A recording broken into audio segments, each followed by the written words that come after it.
She was 19 years old, and she had just been told, in a lawyer's back office in Kansas City, that the only thing left to her in the world was a town that no longer appeared on any map. Elizabeth Fletcher had $4.60 in her coat pocket, a tin whistle her grandmother had given her, and a single folded deed to a place called Dry Creek. What nobody in that office knew, and what she herself would not understand for weeks, was that Dry Creek had been scraped off every map for a reason, and that reason was still waiting for her out there in the grass.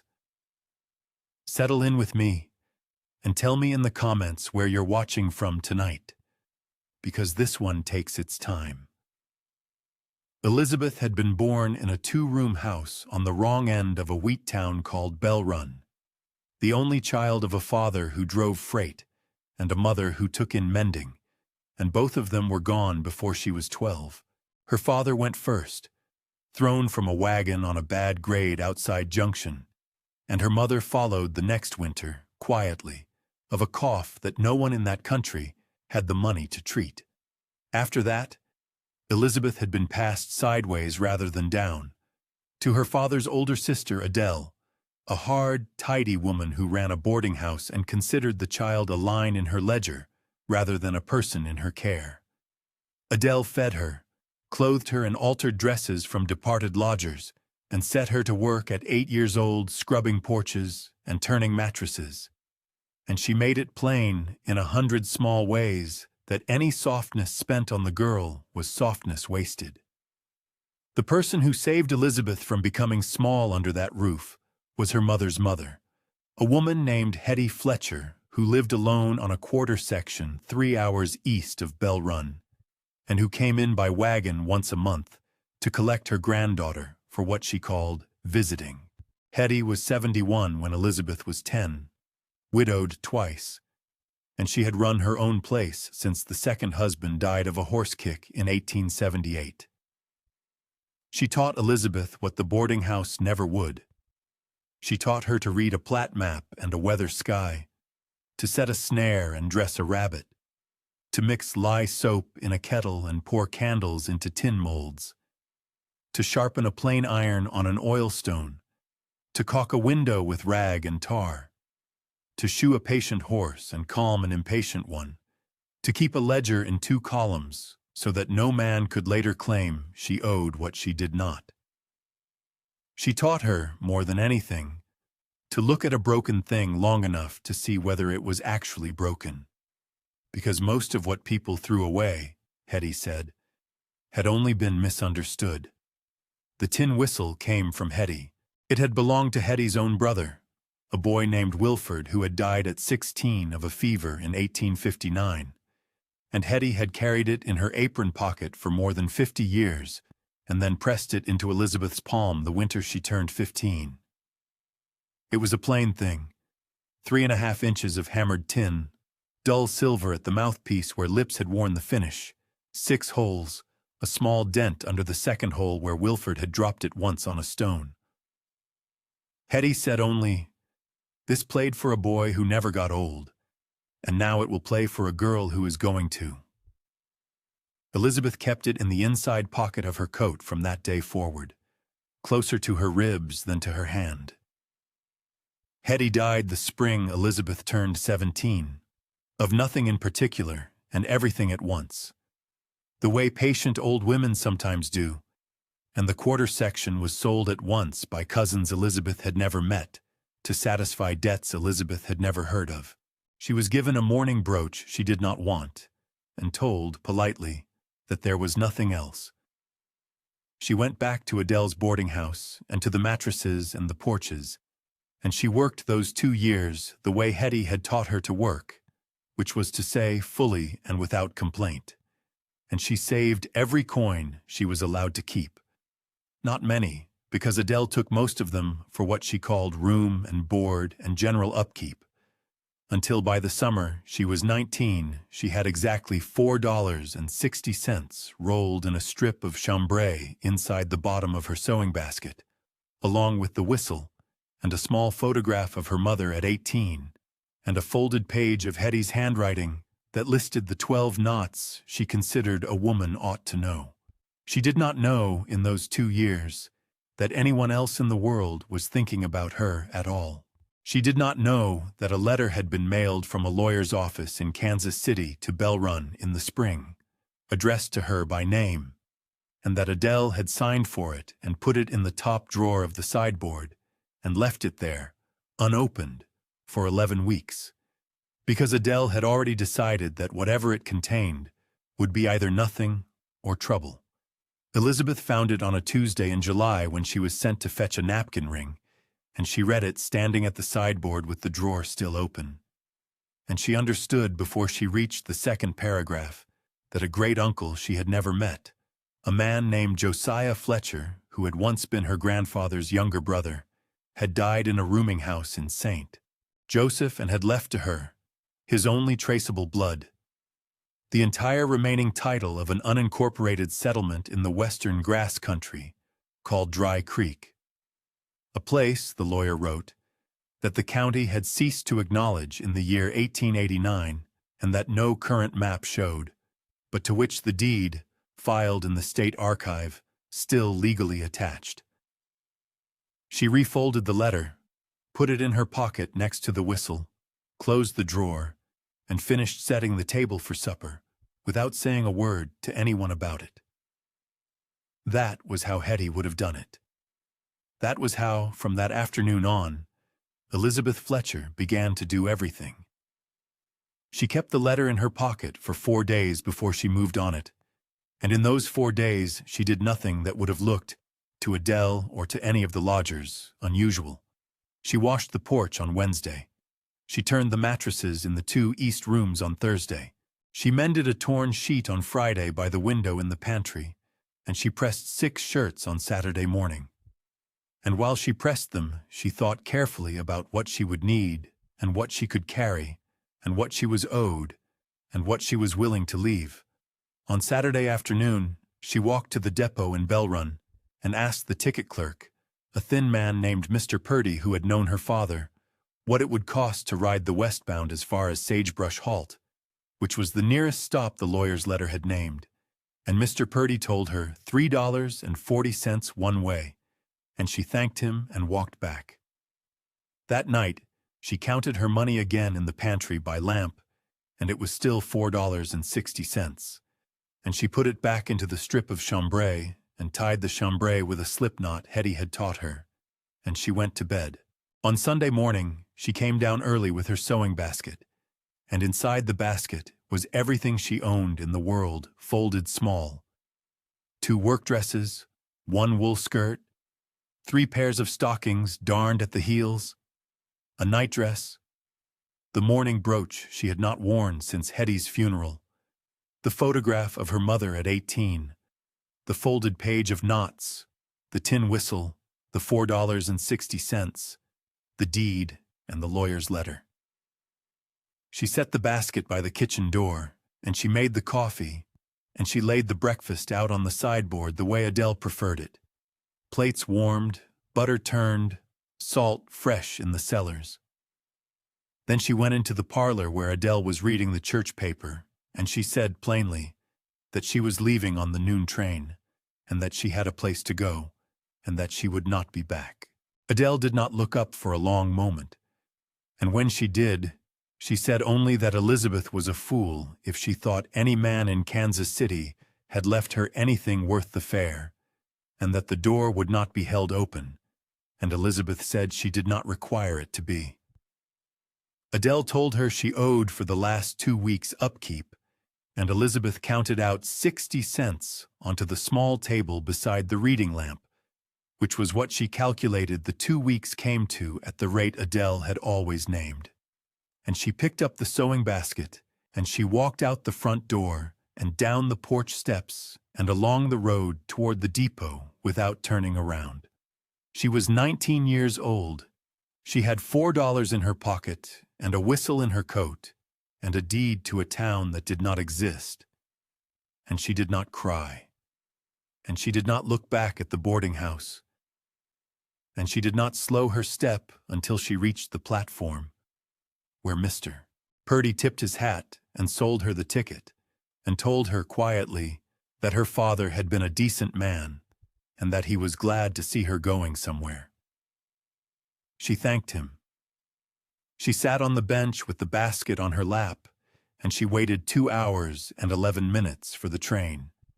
And in that time she opened the basket only once, to touch the whistle with the pad of her thumb, and to close the lid again, and to fold her hands over it.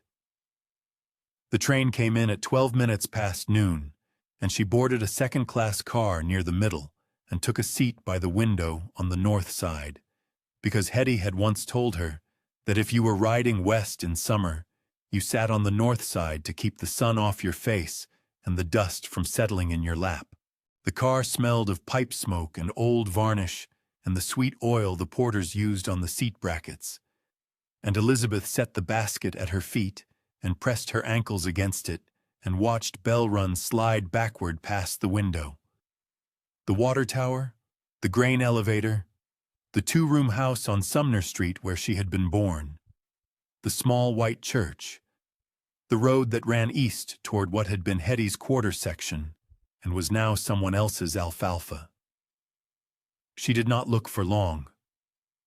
After the town, the wheat began, and after the wheat, the pasture, and after the pasture, a low country of yellowing grass that seemed to have no end and to be attached to no particular place, and she watched it for hours without tiring of it.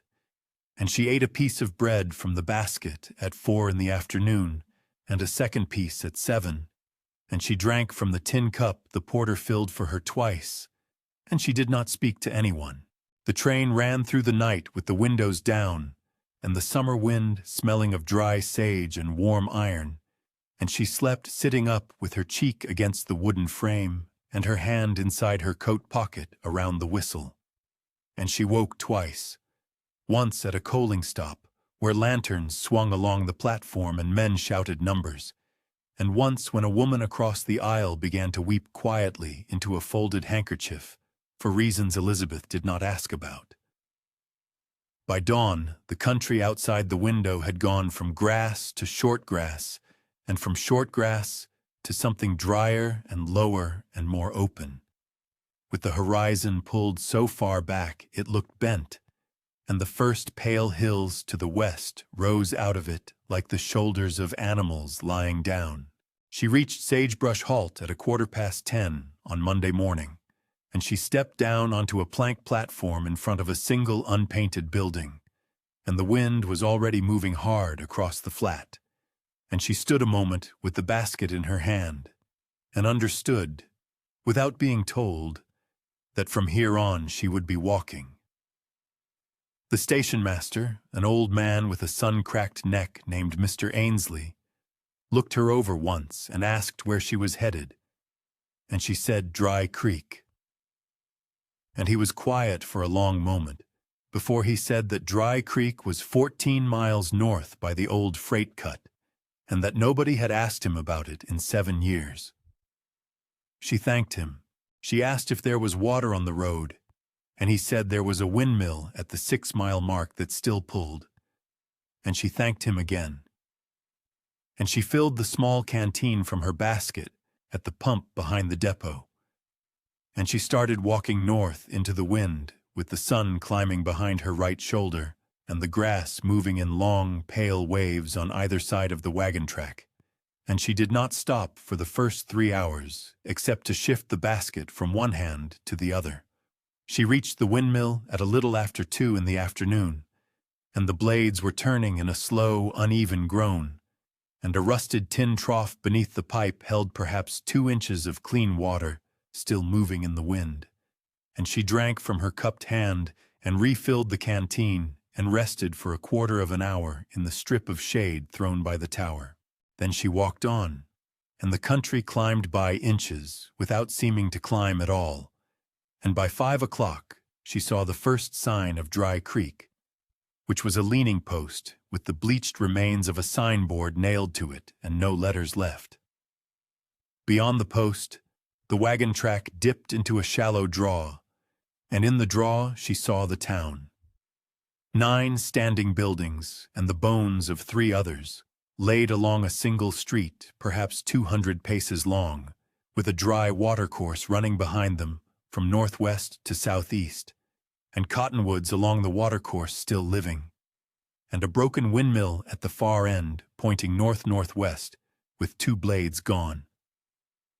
She walked down into it slowly. The buildings were of milled pine turned silver by weather, with roofs of shake and tin patched together, and the doors mostly sagging on one hinge or fallen inward, and glass gone from all but 2 windows. She counted, as Hetty had taught her to count a place before deciding anything about it. A general store with a false front and a collapsed rear wall, a blacksmith's shed with the forge still standing and the bellows split and hanging like a bat, a livery with its west stalls caved in and the east 3 sound, a stone and frame building she took for the schoolhouse, a chapel no bigger than a wagon shed, 4 small houses of a room and a half each, and 1 larger house set back from the street on a lot of its own with a picket fence half eaten by grass. The larger house was where she stopped. The porch had 2 soundboards and 4 rotten ones. The front door was closed. On the lintel, someone had carved, small and careful, the name Fletcher, and beneath it the numbers 1876. She set the basket on the step and stood a moment with her hand flat against the door and felt the wood give a little under her palm. She lifted the latch and the door opened inward on hinges that groaned but held. The front room was 14 feet by 16 by her pacing, with a plank floor gone gray, a stone hearth cold and full of old ash and a bird's nest, a pine table with 1 broken leg propped on a brick, 2 straight chairs and 1 rocker, a shelf on the north wall with tin cups and a blue enamel pitcher cracked around the lip, and a second room behind a curtain of faded ticking that held a rope bed frame without a mattress and a small pine chest painted green and blistered. Everything smelled of dust and mouse and old cedar and the faint, clean iron smell of a place that had not been damp. She stood in the middle of the room and put her hand in her coat pocket and felt the whistle, and she said aloud, to no one, that it would do. Then she went out to the well behind the house and found the rope still on the crank and the bucket at the bottom sound. And she drew up water that came clear after the 3rd pull, and she carried the bucket back inside and set it on the table beside her basket, and she began, without hurry, to sweep. She swept for 2 hours with a broom she made by binding a bundle of dry sage to a length of picket she pulled from the fence, and she carried out 4 loads of dust and mouse leavings and 1 dead sparrow in her apron, and she scrubbed the table down to pale wood with sand and water, and she scrubbed the hearthstone. And it was while scrubbing the hearthstone that she noticed the mortar along its front edge was newer than the mortar along its sides, and packed in with a finger rather than a trowel, and set unevenly, as though someone had done it in a hurry or in the dark. Hetty had taught her to examine broken things carefully, and to trust the eye that noticed what did not match. She fetched the poker from the hearth iron rack, wedged its tip into the seam, and worked it back and forth until the mortar crumbled in dry, chalky flakes. And then she set her hands under the front edge of the hearthstone, and lifted, and the stone came up in one piece, 6 inches thick and about 2 feet square, heavier than she expected, and she leaned it against the wall. Beneath the stone was a shallow cavity lined with brick, and in the cavity sat a tin biscuit box painted with faded roses, and beside the box a small oilcloth bundle tied with twine. She lifted the box first, and it rattled softly, and she set it on the table and untied the twine on the bundle and opened the oilcloth, and inside was a leather pouch, and inside the pouch was money. Gold coin, 32 double eagles stacked in 2 columns of 16, and a smaller bag of silver dollars, 41 of them, which she counted twice, and folded beneath the pouch a bank draft on a street. Joseph Institution for $212 made out to bearer. She sat down on the floor with her back against the hearth and let her hands rest on her knees for a long moment before she opened the biscuit tin. Inside the tin was a folded letter written in a careful, sloping hand on 4 sheets of ruled paper. And beneath the letter, a small tintype of a young woman about Elizabeth's own age standing beside an older woman in a bonnet. And beneath the tintype, a tin whistle, 3.5 inches long, hammered, with 6 holes, the twin of the one in Elizabeth's pocket down to the dent under the second hole, except that this one was brighter at the mouthpiece and unworn. She lifted the whistle out and held it in her palm and felt the room go very still around her. And she unfolded the letter and turned toward the window to read it. And the letter began, "To whoever finds this, my name is Iona Fletcher, and I lived in this house 41 years. She read the letter through once without moving, and then she read it again aloud in a low voice, as if the empty room deserved to hear it. And Iona Fletcher's careful, sloping hand told her that Iona had come to Dry Creek in 1867 with her husband and a boy of 4. That the boy had died in 1871 and the husband in 1884. That she had kept the house and the small garden and the 2 milk goats and had been the town's letter writer and midwife by turns. And that in the summer of 1888, a company of men had come from the east, claiming to survey for a rail spur, and had instead sunk test pits north of the watercourse and told no one what they had found. And that within a year every well in the north half of town had begun to taste of copper and iron and something bitter behind it. And that 4 children had sickened and 2 had died. And that the company had paid the county quietly to strike the town from its rolls so that no claim could be brought against the water or the land, and that the remaining families had drifted to Sagebrush Halt or farther, and that Iona had stayed because she was old and because the south wells fed by the cottonwood draw still ran clean, and that she had set aside what she could from 41 years of small work for whoever came after, and she hoped it would be a Fletcher, and she hoped that Fletcher would carry the paper she had folded beneath the tintype to the State Archive in Topeka and set the record straight. Elizabeth found the paper folded small, a page of the county survey with the test pits marked in pencil and a name and a company written along the margin in Iona's hand. She refolded the letter and set it on the table beside the whistle and the tintype and the bank draft. And then she stood up and went out to the porch and looked at the light on the grass and understood that she would not be leaving. She slept that first night on her folded coat on the plank floor with the whistle in her hand. In the morning, she began. She swept the second room and mended the bed frame with rope she braided from strips of an old grain sack she found in the livery. She patched the front window with oiled paper cut to size.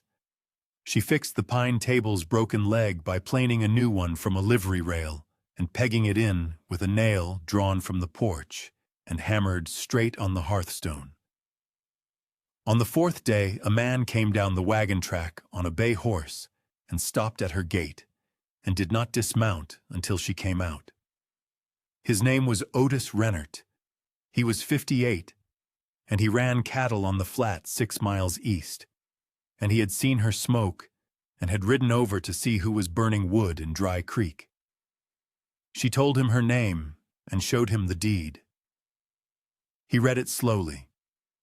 He said he had known Josiah Fletcher, that Josiah had been a fair man, and that if she meant to stay, he would send his boy over with a wagon of split cottonwood on Saturday.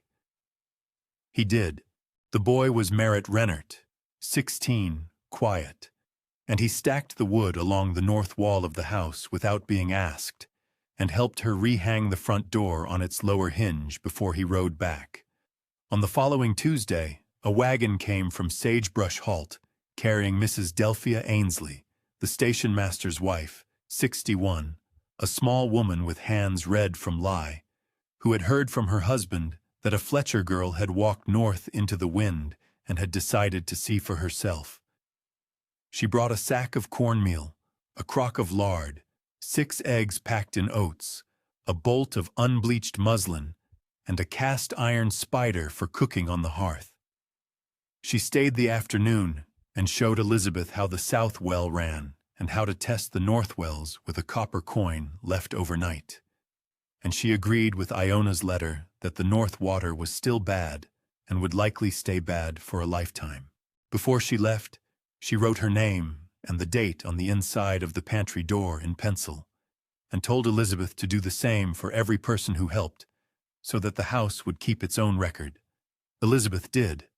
A week later, a freighter named Willem Boy, 44, Dutch by his father, hauling salt north to the reservation, stopped for water at the south well and stayed 2 days to help her raise the collapsed rear wall of the general store with a block and tackle he carried in his wagon, refusing pay and taking instead a jar of honey Mrs. Ainsley had left, and the promise of coffee whenever he passed. In the 3rd week, a widow named Ruth Amberley, 39, who lived alone 8 miles west with a flock of 40 sheep, arrived on foot leading a nanny goat on a rope, and said the goat was surplus, and Elizabeth had the look of someone who could use milk, and she stayed to help re-chink the south wall of the house with clay from the watercourse and straw from the livery loft, and she came back every second Sunday after that with cheese and news. Elizabeth wrote to the State Archive in Topeka in the 4th week, enclosing a careful copy of Iona's marked survey and the names from the margin and a plain letter of her own, asking that the striking of Dry Creek from the county rolls in 1889 be examined, and she paid the postage from the silver dollars and kept the gold sealed in the biscuit tin beneath a floorboard. She pried and refit under the bed. By the end of the 2nd month, the front room had a scrubbed floor and a mended table and 2 chairs sound enough to sit in, and a rocker with new rockers cut from ash by Merritt Rennert on his father's shave horse, and a shelf where the blue enamel pitcher stood beside the tin cups with the crack turned to the wall. And above the hearth on 2 iron nails, Elizabeth had hung the 2 whistles side by side, Hetty's on the left and Iona's on the right, and beneath them the tintype of the young woman and the older woman in a bonnet. And beside the tintype, the photograph of her mother at age 18, and the 4 objects together made a small, quiet altar that she passed and touched with her fingers each morning before she went out to work. By autumn, the people who came to Dry Creek knew her name and used it without hesitation. Otis Rennert brought a pair of laying hens in a slatted crate and would not take money for them, and Elizabeth in return mended a bridle for him with a stitch Hetty had taught her that held stronger than the original. Willem Boy began routing his salt run through Dry Creek once a month and sleeping in the livery's east stalls, which she had cleaned and re-strawed, and paying her 20 cents a night for the hay and a hot supper. And she kept a 2-column ledger of what he owed and what he paid in the manner Hetty had shown her, and it balanced every time. Ruth Amberley's goat gave milk enough for cheese, and Elizabeth learned to press it with a wooden mold Merritt made for her from scrap pine. And on Sundays, when Ruth came, they worked together at the table with the door open to the south wind. Mrs. Ainsley sent word by every wagon of who was asking after the Fletcher girl in Sagebrush Halt, and there were more each month, and none of them company men. A letter came from Topeka in November, acknowledging receipt of Elizabeth's papers and stating that a clerk had been assigned to examine the 1889 striking, and a second letter came in January, stating that the striking had been found irregular and that Dry Creek would be restored to the county map at the next revision. And Elizabeth folded both letters into the biscuit tin with Iona's and set the tin back beneath the floorboard. She began to keep a small book of the town's history at the pine table in the evenings, Writing in the same careful sloping hand she had unconsciously begun to imitate from Iona's letter, and she recorded the names of the dead children as best she could reconstruct them from Iona's pages and from what Mrs. Ainsley remembered, and she wrote the names of Otis and Merritt Rennert and Delphia Ainsley and Willem Boy and Ruth Amberley on the first clean page, and the date each had first come, and what they had brought. On the inside of the pantry door, the pencil names grew until they reached the hinge. The house smelled now of wood smoke and goat milk and clean pine and the sage broom she remade every fortnight, and the front room in the evenings held lamplight and the low ticking of the hearth. And the people who passed through Dry Creek learned to expect coffee at Elizabeth Fletcher's table and a place to leave their horse for the night. And they left small things in payment when they had them, and their thanks when they did not. And Elizabeth accepted both the same way, with a nod and her hand briefly on the corner of the table. On an evening in early spring, a year almost to the day since she had stepped down onto the plank platform at Sagebrush Halt, Elizabeth sat in the rocker Merritt had cut new rockers for and watched the lamplight move on the wall above the hearth. The wind was small that night, the kind Hetty had called a resting wind, and the cottonwoods along the watercourse were beginning to show the first pale fur of leaves. On the 2 iron nails above the hearth, the 2 whistles hung side by side. Hetty's on the left, with its worn silver mouthpiece and its dent under the second hole.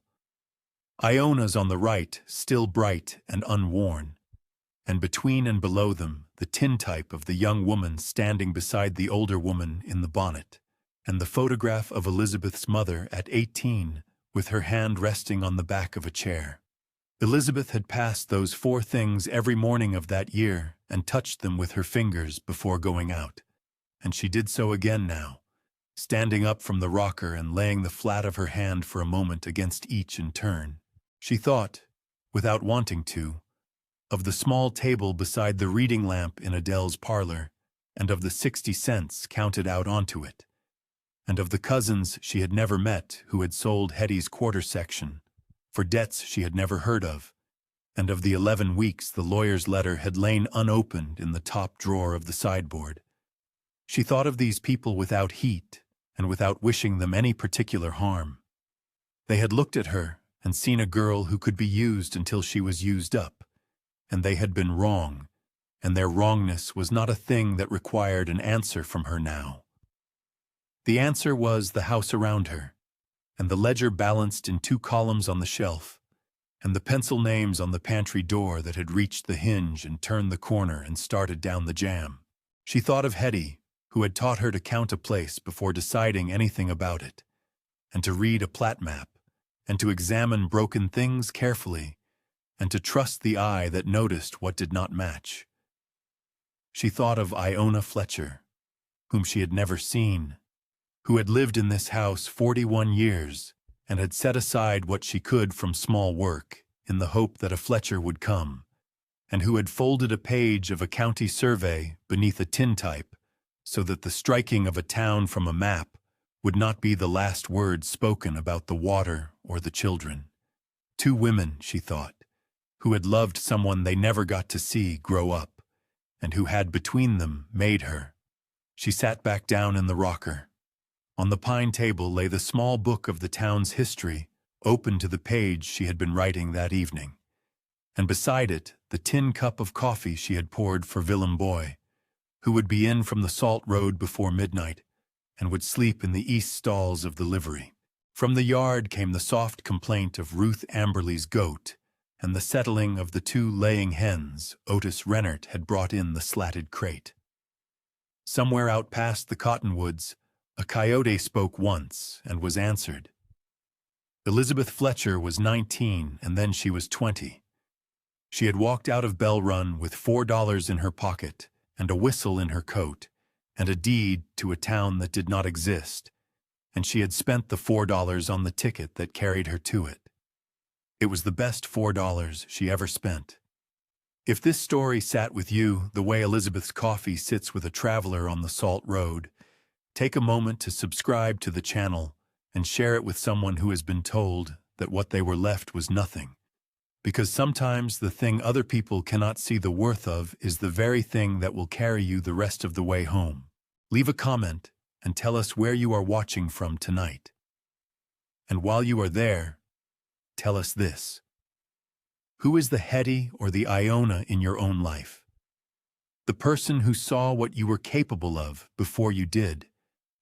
And what small thing of theirs do you still carry in your pocket? We will be reading. Settle in, and we will see you at the next fire.